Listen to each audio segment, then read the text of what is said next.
you're experiencing repeated payment declines on Zelle, it can be frustrating. Follow these steps to troubleshoot and resolve the issue.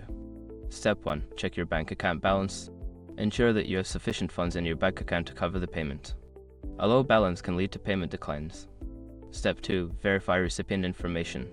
Double-check the recipient's email address or phone number to ensure that you are sending the payment to the correct person.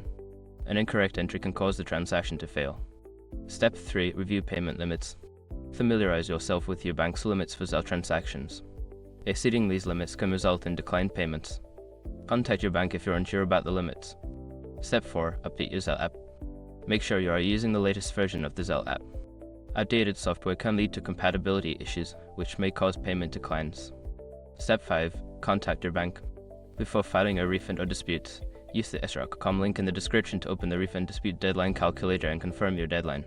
By following these steps, you should be able to resolve the repeated payment declines on Zelle. If problems continue, don't hesitate to seek further assistance from your bank.